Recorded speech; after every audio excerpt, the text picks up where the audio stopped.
Baghdad کے مشہور شراب خانے کے دروازے پر دستک ہوئی۔ شراب خانے کے مالک نے نشے میں دھت ننگے پاؤں لڑکھڑاتے ہوئے دروازہ کھولا تو اس کے سامنے سادہ لباس میں ایک پروقار شخص کھڑا تھا۔ مالک نے اکتائے لہجے میں کہا، معذرت چاہتا ہوں، سب ملازم جا چکے ہیں، یہ شراب خانہ بند کرنے کا وقت ہے، آپ کل آئیے گا۔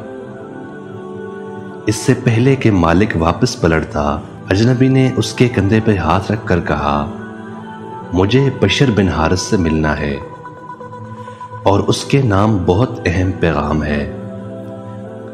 شراب خانے کے مالک نے چونک کر کہا، بولیے، میرا نام بشر بن حارث ہے۔ اجنبی نے بڑی حیرت سے سر سے لے کر پاؤں تک سامنے لڑکھڑاتے ہوئے شخص کو دیکھا اور بولا، کیا آپ ہی بشر بن حارث ہیں؟ مالک نے اکتائے ہوئے لہجے میں کہا، جی میں ہی بشر بن حارث ہوں۔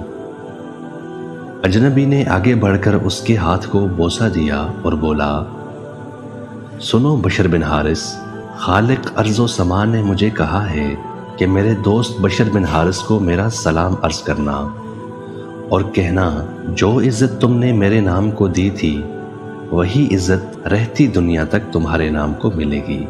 اتنا سننا تھا کہ بشر بن حارث کی نگاہوں میں وہ منظر گھوم گیا جب ایک دن حسب معمول وہ نشے میں دھت چلا جا رہا تھا کہ اس کی نظر گندگی کے ڈھیر پر پڑے ایک کاغذ پر پڑی جس پر اللہ کا نام لکھا تھا۔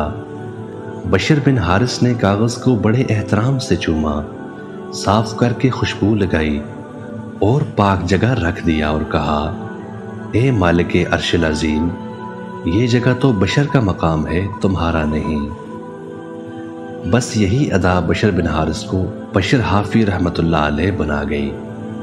جس وقت آپ کو یہ پیغام ملا، آپ اس وقت ننگے پاؤں تھے اور پھر آپ نے ساری زندگی ننگے پاؤں گزار دی۔ آپ جن گلیوں سے گزرتے تھے ان گلیوں میں چوپاہے بھی پیشاب نہیں کرتے تھے کہ آپ کے پاؤں گندے نہ ہوں۔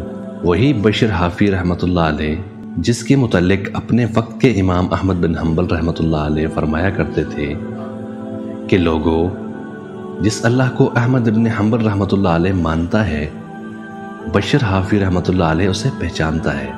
ناظرین اکرام، کوشش کیا کریں کہ کہیں بھی اخبار یا کاغذ کے کسی ٹکڑے پر اللہ کا نام یا نبی کریم صلی اللہ علیہ وسلم کا نام یا مقدس ہستیوں کا نام نظر آئے تو اسے کسی پاک جگہ پر رکھ دیا کریں۔